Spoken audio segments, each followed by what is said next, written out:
Dice আরে part 5 last পার্টে দেখছিলাম যে রেইনহার্ট সবাইকে ম্যানিপুলেট করে তাদের সোলকে অবজার্ভ করে নেয়, যা দেখে সে মিস্টিরিয়াস ব্যক্তিটা বলে, 美しい。まさに悲劇。あなたを慕い、あなたが守るべき者たちがあなたのせいで死んでいく。あなたはそれを嘆き、喜び、自らの力へと変えるだろう。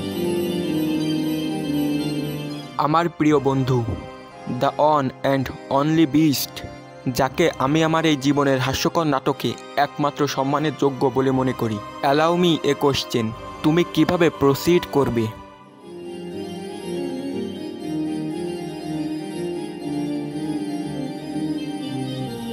あなたは一体何を求める？愚問だな。 to destroy and transcend the law, যেটা এই ইউনিভার্সকে গভর্ন করে। তুমি কি সেই না যে আমাকে এই পাথে সেট করেছো? অবশ্যই আমার ব্যক্তিগত আগ্রহের অভাব আছে, এ কথা বলছি না। 興味がないでもないが、それは一体法則を作ったもの。なるほど。すなわち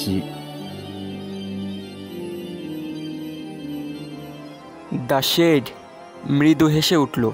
এত উৎকৃষ্ট একটা শিষ্য পাওয়া আমার জন্য সর্বোচ্চ আনন্দের বিষয়। মনে হচ্ছে তুমি এখন একমাত্র যে সত্যিকারে এই উইকেটকে বুঝতে পেরেছো। কি চমৎকার! যতবারই আমি এই মুহূর্ত অনুভব করি না কেন, কখনোই এর থেকে ক্লান্ত হব না। তাই এটিকে পেছনে ফেলে যেতে গিয়ে সামান্য রিগ্রেট অনুভব না করে পারি না। কিন্তু 行くのか、カール。ええ、その名も置いていきましょう。いずれ必ず会えるはず。সো সেই মিস্টিরিয়াস ব্যক্তিটার নাম হচ্ছে কার্ল। আমি আগেই বলছিলাম এটা মার্কিউরিস, তো হ্যাঁ, সে মার্কিউরিসই। অর্ধ শতাব্দী হবে এই সম্ভালার সমাপ্তির জন্য যথেষ্ট সময়। আমার সাবস্টিটিউট সেখানে উপস্থিত থাকবে। তোমার লোকেদের যে বিনোদনের জন্য তারা এত আকাঙ্ক্ষা করে তা দিতে তাকে অবাধে ব্যবহার করতে পারো। আজকের রাতের চুক্তি তোমার সোলকে তুলনাহীন শক্তিতে রূপান্তর করবে। Now the trial creation of the ark success হয়েছে। রাফের দিন পর্যন্ত এই প্লেনের কোনো প্রয়োজন নেই। ক্রিস্টোফ সম্পর্কিত বিষয়টিও সমাধান করতে হবে। সফলতার জন্য তোমার কয়েকজন ভেসেলকে তোমার সঙ্গে অপর পারে পাঠানো বোধহয় বুদ্ধিমানের কাজ হবে। শুরু থেকে এটাই আমার ইন্টেনশন ছিল। আমি স্যামুয়েল শ্রাইবার এবং বের্লি কিংগেনকে সঙ্গে নেব। চমৎকার! এর চেয়ে ভালো নির্বাচন করা সম্ভব নয়। যদিও সন্দেহ আছে যে এই তিনজন ছাড়া কেউ তোমার সঙ্গে এখন যেমন অবস্থায় আছে চোখ দিতে সক্ষম হবে। দুজন ম্যান স্বাভাবিক ভঙ্গিতে কথোপকথন করছিল, হয়তো দুইজন চেস প্লেয়ার যারা তাদের চাল বিবেচনা করছে। যদিও তাদের নিচে নরকের দৃশ্য প্রসারিত হচ্ছিল, স্পষ্ট ছিল কেন এই দুইজনকে ভাই হিসেবে দেখা যেত। তারা একটি বিশেষ রকম আত্মসমর্পিত প্রজ্ঞার আভা শেয়ার করে, যেন তারা এমন উঁচু স্থানে প্রভুত্ব বিস্তার করেছে যা লোয়ার বিইংরা স্বপ্নেও পৌঁছাতে পারবে না। No tragedy, no comedy, no creation under the sun could move them.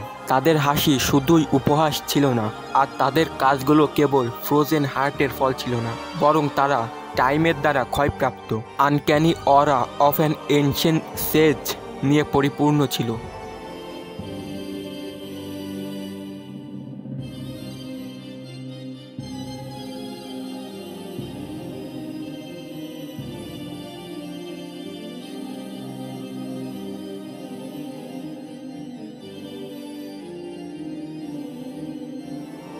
Crimson মহিলার চোখে আনন্দের অশ্রু ঝরছিল।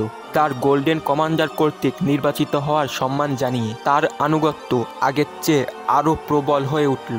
রূপালী চুলের ছেলেটি রিসপন্স উইথ সাল্ক অস্থায়ীভাবে তার ধ্বংসযজ্ঞ শেষ হওয়ার শোক প্রকাশ করছিল, তবে আপাতত সে মানতে প্রতিজ্ঞা করল। জায়েন্টটি নীরবে দাঁড়িয়েছিল, শুধু সেই ছায়ার দিকে মনোযোগী হয়ে যা তার দৃষ্টি আকর্ষণ করছিল। বাকিটা সে যেন অজানা।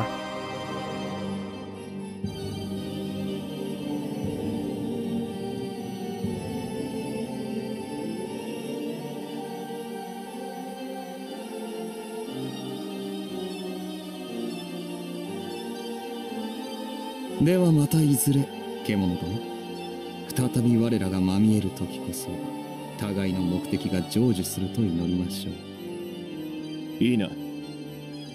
成就させると誓うのだ。傍観するだけでは何もつかめん。K の悪い癖だな、カール。確かに。であればここに誓いましょうか。যে টোটেনকফ সাম্রাজ্য বিশ্বের বিরুদ্ধে যুদ্ধ করেছে তা অবশেষে শেষ হয়ে গেল। সত্য হোক বা না হোক, এটা প্রায়শই বলা হয় যে নাজি জার্মানি, যা এই সময়কালে বিশ্বের সবথেকে উন্নত প্রযুক্তির কিছু অংশের অধিকারী ছিল, ব্ল্যাক ম্যাজিকের রহস্য অনুসন্ধানের পর্দার আড়ালে আচার অনুষ্ঠান করত। সেই এক্সপেরিমেন্ট দ্বারা আনা দৈত্যরা এবং তাদের সমস্ত শয়তানি অবশেষগুলোর কি হলো? তাদের অবস্থান অজানা থাকবে যদি তারা সত্যি কখনো এক্সিস্ট করত।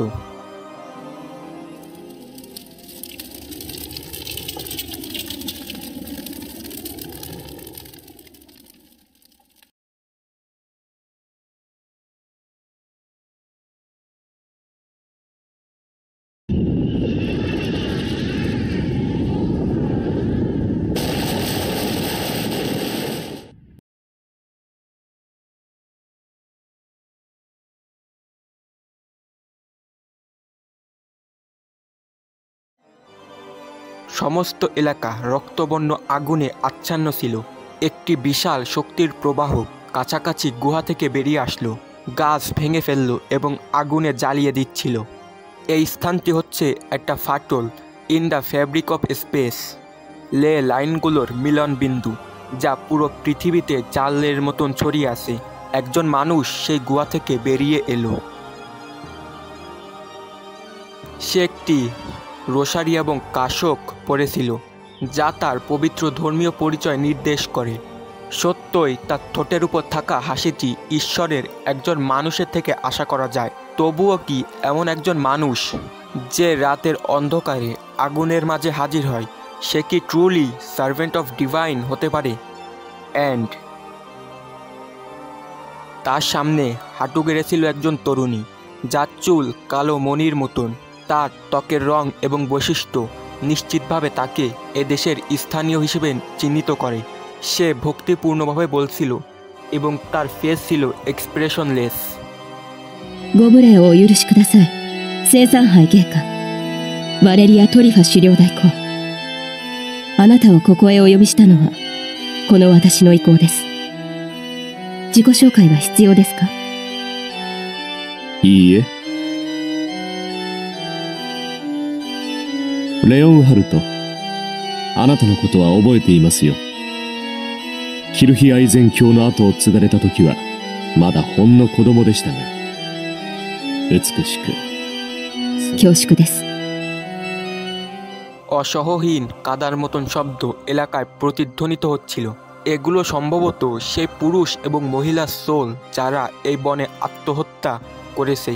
তরুণী তাদের দিকে কোনো খেয়াল না করলেও তারা তাদের উপস্থিতি প্রকাশ করতে থাকলো। দ্য প্রিস্ট তাদের সকলকে স্নেহের সাথে গ্রাস করল, তাদেরকে নিজের করে নিল। একটি নিন্দনীয় দৃশ্য, সমস্ত ন্যায়ের প্রতি অবমাননা। এটি ঠিক সেই ঘটনার মতন ছিল যা 61 বছর আগে বার্লিনে ঘটেছিল। এটি কি সেই রাতের ঘটনার ধারাবাহিকতা হতে পারে? একজন প্রিস্ট যার কণ্ঠের প্রতিটি শব্দ সুরের মতন বাজছিল, তার সামনে একজন তরুণী যে শুধুই নম্রতম কথাগুলো প্রদর্শন করছিল। তারা কয়েকটি অভিবাদন বিনিময় করল, তবে বিশেষ কিছু ঘটল না। ছোটোখাটো বিষয় যেমন প্রিস্ট কিভাবে অন্য প্রান্ত থেকে লে লাইন ব্যবহার করে এখানে পৌঁছেছেন এবং কিভাবে তরুণী তার মূল পথ পরিবর্তন করে তাকে এখানে নিয়ে এসেছে, তার দৃষ্টিকোণহীন আচরণের জন্য ক্ষমা প্রার্থনা এবং ব্যাখ্যা, সাথে সেই কারণও যার জন্য প্রিস্ট বর্তমানে সেখানে যাত্রা করতে পারবেন না। এই সবই দ্বিতীয় পর্যায়ের বিষয়, এখানে আলোচনা করার প্রয়োজন নেই। মূল্যবান ছিল কেবল একটি বিষয়। ではこれより共に戦の続きを始めましょうか。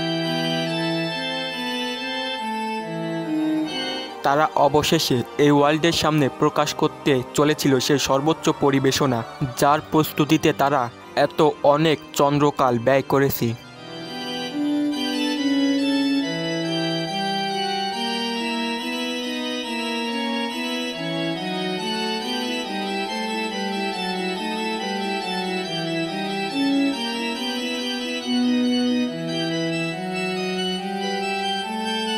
神、これを欲したも忠誠こそ我が命よ。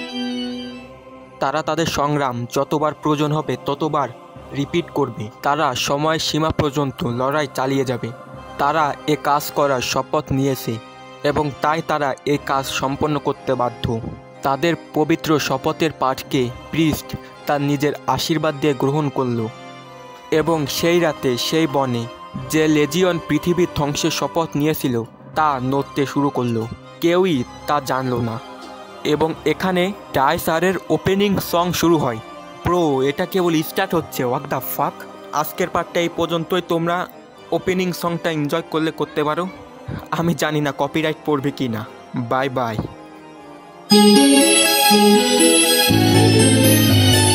今ここに目覚めた真空の影をたたえよう